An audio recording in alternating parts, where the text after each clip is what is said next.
جی السلام علیکم خواتین و حضرات، میں ڈاکٹر عقیل جاوید اپنے چینل کے ساتھ حاضر ہوں دوبارہ۔ آج کا موضوع بڑا ہی ہم نے دلچسپ رکھا ہوا ہے کہ جانور یا جو بیل ہے اس کے جو گال بلیڈر سے جو دوائی بنتی ہے اس کو ہومیوپیتھی میں کیا کہتے ہیں۔ تو جو لوگ اس چینل پہ نئے ہیں ان سے گزارش ہے کہ میرا چینل سبسکرائب کر دیں۔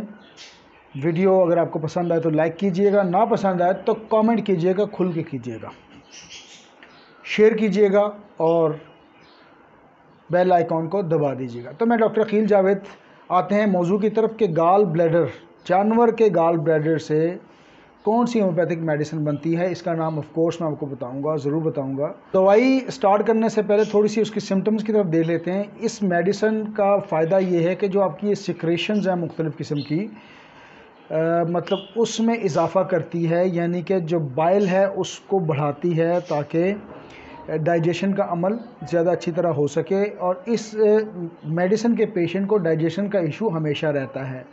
ڈائجیشن آپ سمجھتے ہیں کہ ہاضمے کا مسئلہ رہتا ہے۔ اس کے علاوہ ڈائریا اردو میں دست کہتے ہیں اسے، یا حرف میں پوٹیاں بھی کہہ سکتے ہیں، تو اس کا ایشو بھی رہتا ہے۔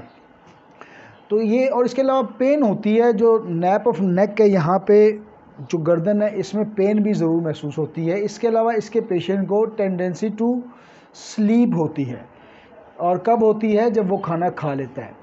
ایسے لوگ جو کھانا کھانے کے فوراً بعد سونے کے عادی ہیں تو ان کے لیے بھی یہ میڈیسن بڑی اچھی میڈیسن ہے۔ یہ کھانا کھانے کے بعد سونا یا غنودگی یا نیند کیوں آتی ہے، اس کی وجہ آپ ماشاءاللہ مجھ سے بہتر سمجھتے ہیں کہ اس میں فیٹس اور کاربوہائیڈرٹس کی جو میل لی جاتی ہے تو وہ فوری طور پہ آپ کو نیند کا غلبہ دیتی ہیں۔ تو ایسی کنڈیشن ہو، ایسا پیشنٹ ہو، اس کے لیے یہ میڈیسن ہے۔ اس کے علاوہ اس میڈیسن کے پیشنٹ میں گال سٹونز کی بڑی ٹینڈنسی ہوتی ہے۔ ٹینڈنسی مطلب ان کے گال سٹون بن رہے ہوتے ہیں۔ اچھا، یہ گال سٹون ہوتے ہیں نا، گال سٹون مطلب پتے کی پتھریاں آپ کہہ لیں اس کو۔ یہ جو پتے کی پتھریاں ہوتی ہیں، یہ سٹون کا لفظ ضرور ہے، لیکن یہ سٹون کوئی ایسا خدا نہ خواستہ کوئی پتھر یا روڑ یا کوئی پہاڑ کا ٹکڑا نہیں ہوتا۔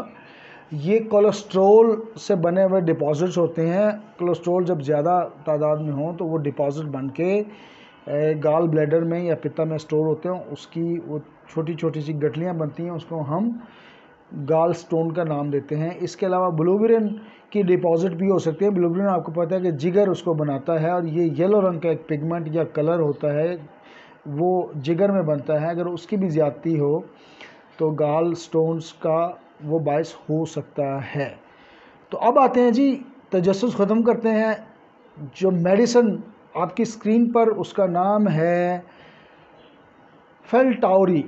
تو فیلٹاوری بہت اچھی مفید میڈیسن ہے، اور یہ جو بیل ہے یا آکس ہے، اس کے تازہ پتے سے بنتی ہے۔ جو پتے کا زہر ہے اس سے اس کو مدر ٹنچر میں تبدیل کیا جاتا ہے، اور پھر اسی طرح پوٹنٹائزیشن کے عمل سے گزار کر مختلف پوٹینسیاں بنتی ہیں۔ تو یہ تھی آج کی میڈیسن، اور گال بلیڈر یا پتے سے بننے والی دوائی کو کہتے ہیں فیلٹاوری۔ Thank you, doctor Aqeel Javed from نستر کرونی، پاکستان۔